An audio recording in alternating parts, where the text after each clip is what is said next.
Halo pemirsa IDX Channel, langsung dari studio IDX Channel, saya Prisa Sempodatu pemirsa akan menemani Anda dalam perbincangan spesial Decision Maker OJK Update yang kali ini akan membahas mengenai perlindungan konsumen nasabah fintech lending.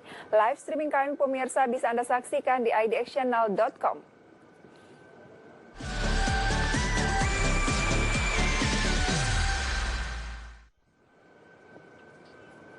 Pemirsa, Satuan Tugas atau Satgas Waspada Investasi kembali menemukan 140 entitas yang melakukan kegiatan usaha fintech peer-to-peer lending yang tidak mengantongi izin usaha dari Otoritas Jasa Keuangan atau OJK. Kegiatan aplikasi pinjaman online ilegal itu diketahui setelah memeriksa laman dan juga aplikasi Google Play Store. Ketua Satgas Waspada Investasi Tongam L. Tobing kepada media mengatakan sampai saat ini jumlah fintech peer-to-peer lending tidak berizin yang ditemukan Satgas Waspada Investasi pada tahun 2018 sebanyak 404 entitas. Sedangkan pada tahun 2019 sebanyak 683 entitas sehingga secara total saat ini yang telah ditangani sebanyak 1087 entitas. Dari temuan ini, Satgas akan meminta Kementerian Komunikasi dan Informatika Republik Indonesia untuk memblokir website dan aplikasi fintech peer-to-peer lending ilegal tersebut.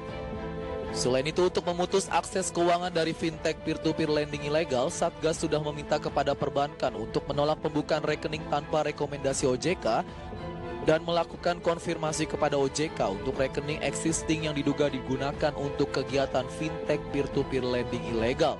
Satgas juga sudah meminta Bank Indonesia untuk melarang fintech payment system memfasilitasi fintech peer-to-peer lending ilegal dan menyampaikan laporan informasi kepada Bareskrim Polri untuk proses penegakan hukum. Meskipun Satgas Waspada Investasi sudah banyak menutup kegiatan fintech peer-to-peer lending tanpa izin OJK, namun tetap saja banyak aplikasi baru yang muncul pada website dan Google Play Store.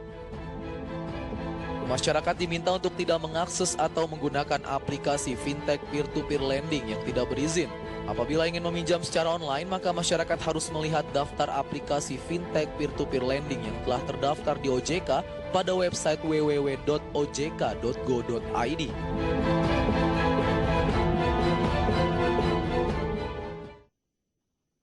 Tema kita pada hari ini adalah perlindungan konsumen nasabah fintech lending, dan untuk membahasnya sudah hadir di studio IDX Channel yaitu Bapak Sarjito, Deputi Komisioner Bidang Edukasi dan Perlindungan Konsumen OJK. Pak Sarjito, apa kabar? Baik, selamat pagi. Selamat pagi. Terima kasih banyak buat kehadirannya, Pak. Iya.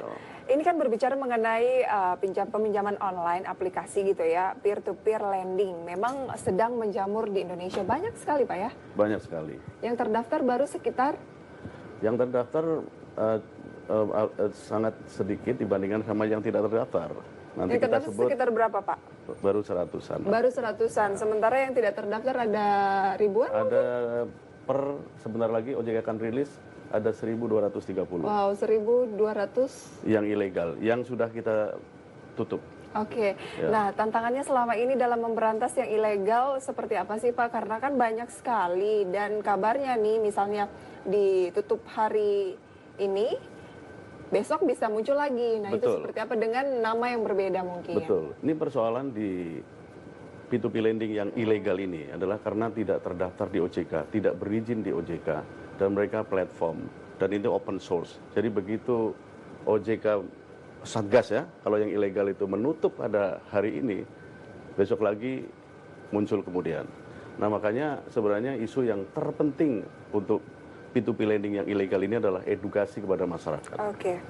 Karena memang kalau masyarakat sudah teredukasi ya dengan sendirinya dia tidak akan bisa beroperasi karena tidak ada yang berminat gitu ya. Betul. Akhirnya lama-lama ya tutup sendiri. Betul. Cuman karena edukasi ke masyarakat ini yang masih minim gitu Pak ya. Betul. Akhirnya memang menjadi ladang yang sangat potensial untuk mereka menjamur. Betul. Oke. Sebenarnya sejauh ini pelaporan ke OJK mengenai hal-hal yang mungkin merugikan bagi konsumen dari aplikasi P2P lending ini sendiri sudah seperti apa sih Pak?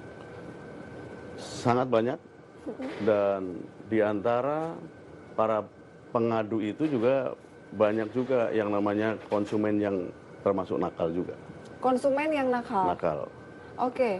Jadi pengaduan artinya ada dua gitu? Ya, jadi ada yang memang karena perilaku dari P2P lending yang legal dulu ya, yang tidak sopan, cenderung kasar, dan juga sebagian di masa yang lalu itu menyebarkan ke phone booknya, yang ada di phone booknya si Oke, membuat malu lah konsumen itu gitu, Pak, membuat ya? malu lah gitu. Itu kan sebenarnya tidak sesuai dengan prinsip-prinsip Oke. perlindungan konsumen. Nah, sebenarnya nih Pak, bagaimana bentuk kebijakan perlindungan konsumen yang mungkin OJK wajibkan ini kepada perusahaan fintech lending dalam rangka melindungi konsumen? Kita bahas nanti di segmen Oke. berikutnya, kita jeda dulu. Oke.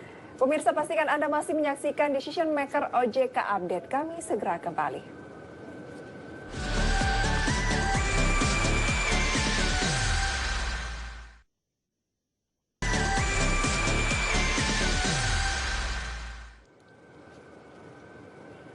Ya, terima kasih pemirsa, Anda masih menyaksikan Decision Maker dalam segmen OJK Update. Pemirsa, ya, pagi-pagi disuguhkan dengan informasi perlindungan konsumen nasabah fintech lending agar di kemudian hari ini kita tidak menjadi korbannya, pemirsa. Dan lebih jauh sebelum membahasnya kembali bersama dengan Pak Sarjito, Deputi Komisioner Bidang Edukasi dan Perlindungan Konsumen OJK, kita lihat terlebih dahulu data fintech lending maksud kami P2P, pemirsa, ya. Dari pemberi pinjaman dan juga peminjam, jumlah pelakunya selengkapnya bisa Anda saksikan di layar televisi Anda.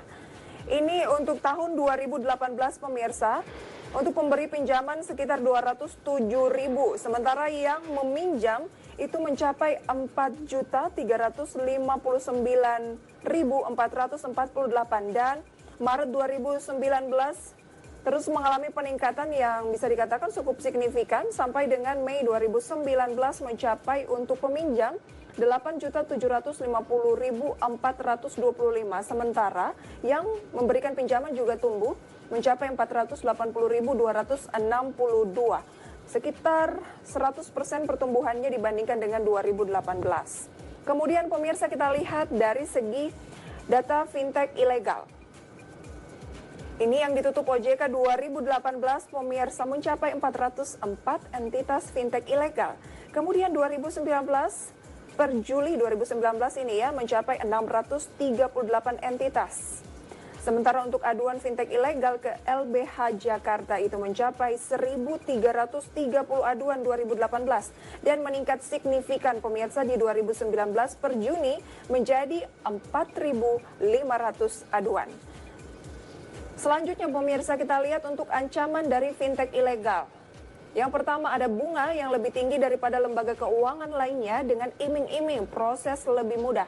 Kemudian biaya administrasi yang lebih besar, biaya-biaya dan juga denda yang muncul saat telat pembayaran. Kemudian ada penagihan dengan teror ke keluarga.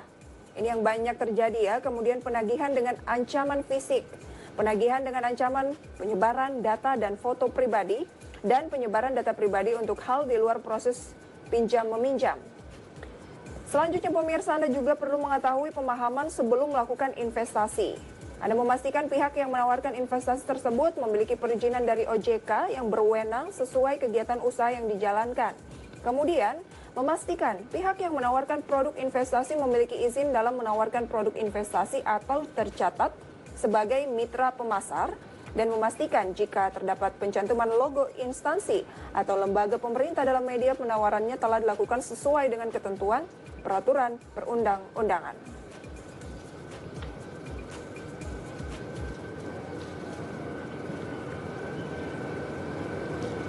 Iya, kembali kita berbincang, pemirsa, bersama dengan Pak Sarjito, Deputi Komisioner Bidang Edukasi dan Perlindungan Konsumen tentunya dari OJK. Nah, Pak Sarjito, sebenarnya nih, bagaimana bentuk kebijakan perlindungan konsumen yang mungkin OJK sendiri wajibkan kepada perusahaan fintech lending dalam rangka melindungi konsumen nih, Pak? Jadi begini, yang paling penting pertama adalah transparansi. Transparansi dari pelaku jasa keuangan, yaitu perusahaan P2P lendingnya ini, pada saat dia itu mau berkontrak dengan konsumennya.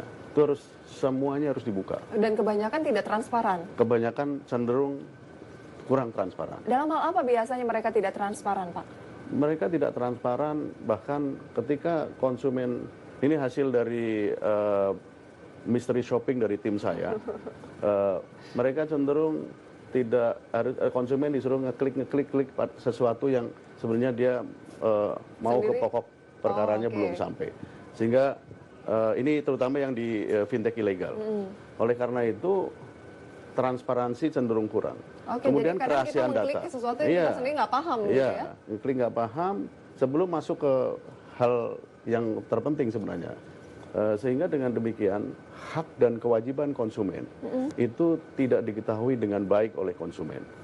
Dan ini yang menjadi dan kemudian juga yang kedua adalah kerahasiaan data. Memang undang-undang kerahasiaan data pribadi ini sedang dibikin sehingga ini hal yang sangat penting karena melihat peristiwa P2P lending begini luar biasa, jadi seseorang bisa terharas dari mulai data pribadinya, terus kehidupan pribadinya, dan Nggak juga ada privacy lagi nggak gitu, ada Pak, privacy ya? lagi. Ini memang Oke. undang-undang perlindungan data pribadi menjadi sangat penting dan kita dorong. Oke, Pak Sarjito sendiri melihat mengapa sih banyak bermunculan ya fintech lending ilegal yang ya kemudian banyak merugikan masyarakat? Pertama memang beban kita untuk melakukan edukasi ke masyarakat kita. Jadi ini tidak hanya P2P lending, tapi hal-hal yang bersifat ilegal lainnya. Di Indonesia ruangnya itu cukup besar. Dan oleh karena itu sebenarnya memang kita harus lebih agresif. Dan masyarakatnya juga harus mulai tahu diri. Jangan karena mudah, kemudian dia memanfaatkan kemudahan itu. Betul, karena kan yang dirugikan dia sendiri ya. Misalnya kemampuan saya pinjam di satu P2P lending. Saya katakan begitu, kenapa banyak terjadi? Ada yang pinjam pada saat yang sama di 68 P2P Oh, lending. jadi yang bermain bukan hanya pelaku P2P yang ilegal ini, tetapi juga masyarakat ya? Ya, Memanfaatkan yang saya situasi. sebut itu naughty consumers atau kan Oke, gitu ya. kita bahas di segmen terakhir, Pak. Kita jeda terlebih dahulu ya. Pemirsa, kami segera kembali selepas pariwara berikut.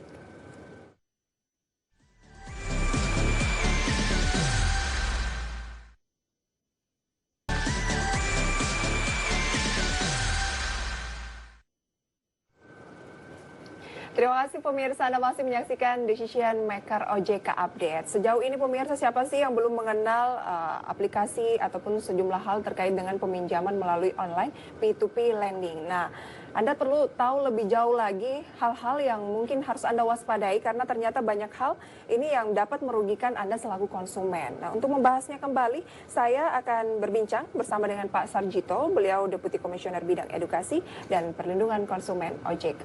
Tadi Bapak sampaikan ya, ada konsumen juga yang nakal ya, karena melakukan peminjaman ya lebih dari 20 P2P tempat berbeda-beda, mungkin suami istri, kemudian ya itu seperti apa Pak? Berarti yang nakal bukan hanya peminjam, tapi juga pemberi pinjaman, tapi juga peminjam. Betul. Ini terutama di P2P lending yang ilegal, ya. Makanya kita di P2P lending legal yang terdaftar di OJK, yang jumlahnya baru 100 lebih itu kita dorong asosiasi agar supaya ada punya sharing data. Jadi tidak mungkin terjadi orang yang pinjam di A, bisa pinjam di B, bisa pinjam di C pada saat yang sama. Padahal mereka kemampuannya untuk bayarnya cuma pada satu P2P lending. Itu menunjukkan nggak sih Pak bahwa P2P lending yang ilegal ini sendiri memang kemampuannya untuk men-screening seorang calon nasabah ini tuh belum matang gitu. Karena kan kalau di banking agak ketat, lebih ketat dari slip gaji, segala macam. Memang para peminjam P2P lending ini adalah pihak-pihak yang unbankable kan gitu. Yang bank mereka susah dan pengen pinjam kecil dan karena kemudahan aplikasi mereka pinjam tinggal klik tapi nggak mikir resikonya. Nah, ini yang banyak kalangan mengatakan ini ada rentenir online. Tidak terlalu salah dikatakan begitu untuk yang ilegal terutama kan gitu. Karena bunganya mencekik tapi masyarakat tetap aja ke situ. Nah, ini yang menarik. Oleh karena itu kita mendorong asosiasi dan kita nanti OJK juga akan siapkan seperti perbankan misalnya. Dia punya slick gitu kan, punya OJK checking. Jadi kalau misalnya saya mau pinjam di perusahaan A, perusahaan A ngecek apakah saya sudah pernah pinjam di perusahaan B dan yang lain. Ini harus benar-benar terjadi dan tidak mungkin terjadi seperti yang sekarang ada 68 P2P lending dipinjam sama satu orang. Untuk itu agar lebih baik begitu ya, mending langsung mendaftar ke OJK. Yang terdaftar atau berizin di OJK. Dan yang belum, daftarkan segera. Jangan deal dengan P2P lending ilegal, karena resiko tanggung sendiri. Baik. Nah, yang lucu nih, sudah meminjam ke sejumlah P2P lending, melapor lagi ke LBH ya, bahwa saya tuh nggak mampu bayar. Betul, dan itu banyak terjadi. Dan ini orang-orang ini kemudian melaporan ke OJK, orang yang berbeda-beda tapi bahasanya sama. Oke. Dan ini yang menurut hemat saya, kita harus edukasi ke masyarakat, jangan ketika pinjam itu begitu mudah, tapi tidak tahu bagaimana mengukur dirinya. Baik. Ya, jadi harusnya cuma mampu satu P2P lending, saya harus pinjam di 68. Ini kan masyarakat ini juga nakal. Pak Sarjito, sejauh ini apa sih langkah-langkah dari OJK untuk memberantas tentunya kegiatan fintech lending yang ilegal ini? Sebenarnya yang paling bagus adalah kita penetrasinya makin agresif seperti lewat sekarang ini, lewat edukasi ke masyarakat. Edukasi, bahwa ya? jangan pernah pinjam di P2P lending yang tidak terdaftar atau berizin dari OJK. Kalau mau tahu yang terdaftar di OJK bisa dicek di mana, Bisa Pak? dicek di websitenya OJK. Oke, Dan ke itu depan semua nih ada. Pak, singkat saja apa yang kira-kira OJK akan terapkan dalam melindungi konsumen fintech lending dan memberantas peredaran fintech lending ilegal di masyarakat ke depan? Salah satu yang saya sampaikan tadi, nanti dari mulai pertama asosiasi membentuk sharing data, sehingga tidak terjadi seseorang itu bisa pinjam di beberapa P2P lending, dan nanti ke depan tentu saja undang-undang perlindungan data pribadi kita harus dorong supaya cepat. Kemudian nanti OJK tentu saja akan keluarkan ketentuan-ketentuan lain yang lebih ketat sehingga tidak mudah P2P lending ilegal beroperasi. Tapi yang terpenting adalah edukasi ke masyarakat. Oke. Selalu hanya berhubungan dengan sektor jasa keuangan atau pihak yang terdaftar di OJK. Oke.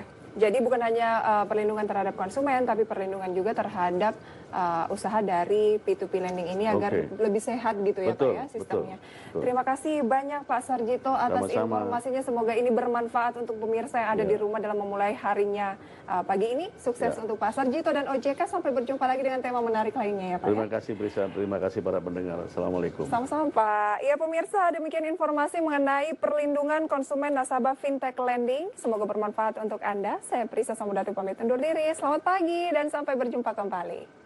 Terima kasih banyak.